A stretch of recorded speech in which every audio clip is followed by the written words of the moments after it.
வங்கதேசத்தில் உள்ள டாக்கா விமான நிலையத்தில் பயங்கர தீ விபத்து ஏற்பட்டிருக்கிறது. அது சார்ந்த காட்சிகளை நாம் பார்த்து வருகிறோம். விமான நிலையத்தில் ஏற்பட்ட பயங்கர தீ விபத்தால் அங்கு விமான போக்குவரத்து பாதிக்கப்படும் சூழல் ஏற்பட்டிருக்கிறது. அது சார்ந்த காட்சிகள் வெளியாக இருக்கின்றன. அதனை நாம் பார்த்து வருகிறோம்.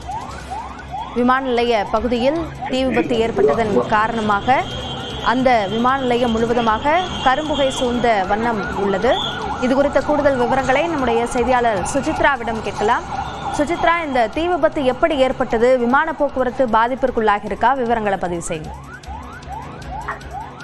டாக்காவினுடைய ஹஸ்ரத் ஷாஜல் சர்வதேச விமான நிலையத்தினுடைய கார்கோ பகுதியில் தற்பொழுது திடீரென தீ விபத்து ஏற்பட்டதில் அந்த பகுதியானது தற்பொழுது தீயை அணைக்கும் பணியில் தீயணைப்பு வீரர்கள் ஈடுபட்டுள்ளார்கள். அங்க இருக்கக்கூடிய அந்த கார்கோ டெர்மினலில் திடீரென தீ பற்றியதன் காரணமாக பல்வேறு அந்த பகுதி முழுவதுமே தற்பொழுது புகை மண்டலமாக மாறியிருப்பதையும் நம்மால் காட்சிகளில் பார்க்க முடிகிறது. சுமார் 10க்கும் மேற்பட்ட தீயணைப்பு வண்டிகள் அந்த பகுதியில் அந்த தீயை அணைக்கும் பணியிலும் ஈடுபட்டு வருவதையும் நம்மால் காட்சிகளில் பார்க்க முடிகிறது. எதனால் இந்த ஒரு தீ விபத்து என்பது ஏற்பட்டது என்ற ஒரு விசாரணையும் அதிகாரிகள் தொடங்கியுள்ளதாக டாக்காவினுடைய விமான நிலைய அதிகாரப்பூர்வமாக தெரிவித்துள்ளது. அதனால் இந்த தீ அனைத்து முடிக்கப்பட்டு அதன் பிறகுதான் அனைத்து விதமான விமான பயணங்களும் அங்கிருந்து தொடங்கும் என்ற ஒரு அறிவிப்பையும் டாக்காவினுடைய பங்களாதேஷ் அரசாங்கம் அறிவித்துள்ளது. குறிப்பாக டாக்காவிலிருந்து செல்லக்கூடிய மற்றும் டாக்காவிற்கு வரக்கூடிய அனைத்து விமான பயணங்களுமே தற்போது ரத்து செய்யப்படுவதாகவும் அதிகாரப்பூர்வ அறிவிப்பை ஹஸ்ரத்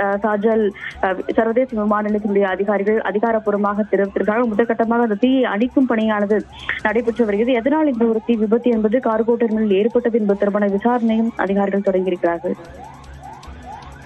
விமான நிலைய தீ விபத்து குறித்த விவரங்களுக்கு நன்றி சுசித்ரா.